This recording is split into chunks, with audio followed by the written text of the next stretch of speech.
See, it's really cold, it's 4 degrees, that's in Fahrenheit. And this rock outcrop here is what I'm going to talk about. I've actually done a video from this outcrop before, coming up with a basic hypothesis of what's going on here. As you can see, there's white rock and green rock that I'm going to get into, well, gray and greenish rock anyway, I'm going to get into here in a minute. My original idea wasn't entirely correct. I have subsequently studied this in great detail. This is my lab book. I took samples from here earlier this month, did detailed analysis, detailed description, some basic petrographic analysis, and I think I know what's going on here, and it's rather kind of interesting. Now, I'm going to talk about the setting, the general rock real quick so you can get a picture of it. You basically, just by looking at this, you see two basic rock types, which you can tell just by color. You can differentiate the two here.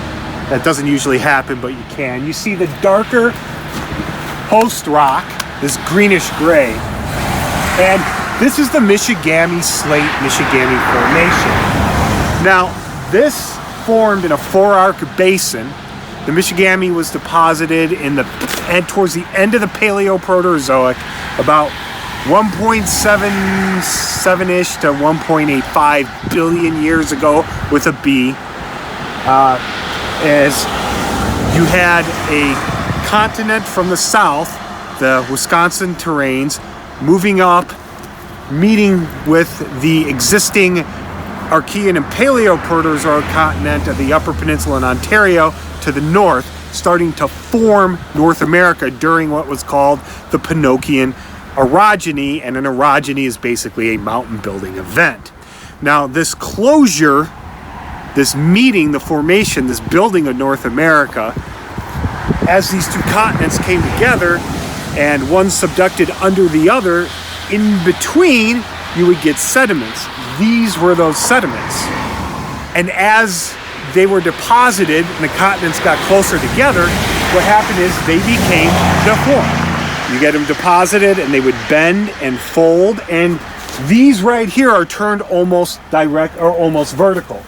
The bedding planes are right about this way. That way's strike, that way's dip. So this continent came together, these two continents collided and formed, and well, what's this white stuff? Now this is the interesting part, because originally I just assumed by looking at this that this was a hydrothermal deposit that came later. Well, we know during the Mesoproterozoic, about 1.6 billion to 1 billion with a B years ago, something occurred. Now, North America had already been essentially assembled at that time, about 1.6 to 1.4 billion years ago. But this intrusion, we had a massive event called the Wolf River event occur in Wisconsin, south of here, hundreds of miles. Well, close to a couple hundred. I'll correct it if I'm wrong. So that could have served as a source for this. Well, it's not hydrothermal. Why is it not hydrothermal? Well, it's not hydrothermal because it's magmatic. The white quartz in here is a quartzolite. It is crystallized directly from magma. How do I know that? Well, I analyzed it and took samples, but you look at it here, and for anyone who knows about Bowen's reaction series, you know, as a rock, a magma body, provided it has all the chemicals needed as it begins to crystallize and form minerals, because minerals are solids. Magma is not a mineral, it's a chemical concoction. It's a liquid.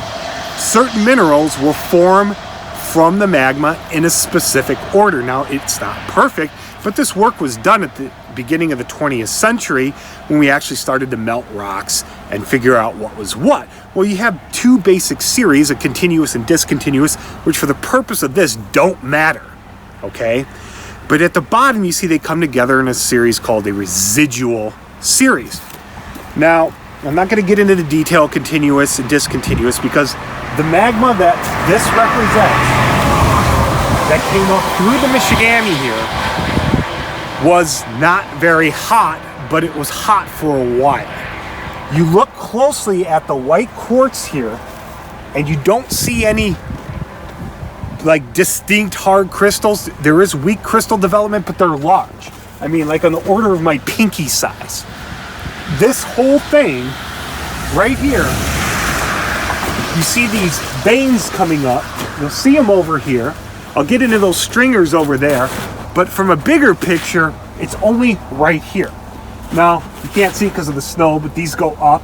But this here represents sort of like a mini magma chamber. Well, how do I know this white quartz crystallized out of magma and isn't hydrothermal? Because you look down here and you have light-colored muscovite. Now, on Bones reaction series, the residuals, you get muscovite crystallizing out, and then finally you get quartz.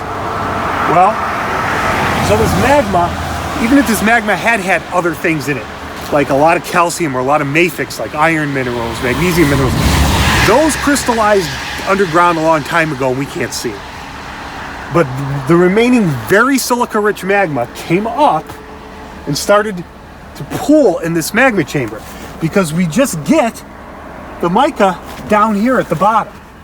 We don't get it. So what happened is this would have been injected, filled this chamber, this void, whatever created it, and the muscovite settled first, culminated out to the bottom, and we were left with the white quartz to crystallize last. And in Bones reaction series, the quartz would have been the very last thing. We do see a bit of the country rock of the Michigami, this, in the quartz, indicating that it was reincorporated into this relatively cool magma anyway. Okay, so that's my line of evidence for why this is a quartzolite, cooled directly from a magma and not hydrothermal. This would have been warm anyway. I mean, quartz crystallizes at this depth and pressure, probably 600 degrees centigrade. So it's not really hot, but it's hot enough to keep it a liquid for a while. And you look here, and the more lines of evidence that this is a magma injection and not hydrothermal is you see these breaks of quartz, and there's more of them, but they're covered with snow, that come out this way. These would have been weak cracks that magma could have gone into, and you don't see the muscovite in here, but you do see a reabsorption of the country rock a little. So you can see the crystals are a little smaller too. So that probably happened during the Wolf River event 1.45 billion years ago. After that, well, it was deep underground. We had some time pass, but essentially this is what I think happened. The diagram, see it? There's your magma chamber. The green would be the muscovite settling out. The blue's the quartz or magma, and essentially that's what I think what occurred. So I just like it's like this because quartzolites are supposed to be rare, but since me and Sarah have been up here for the past couple years looking around, I'm finding more and more of these magmatic quartz bodies. And they could contain hosts of minerals that no one's really looked for before. So there's some practical application to exploring these. Horse Race Rapids has a very large igneous quartz body. But anyway, if you have any comments or questions, leave them below. That's it, and I hope you learned something.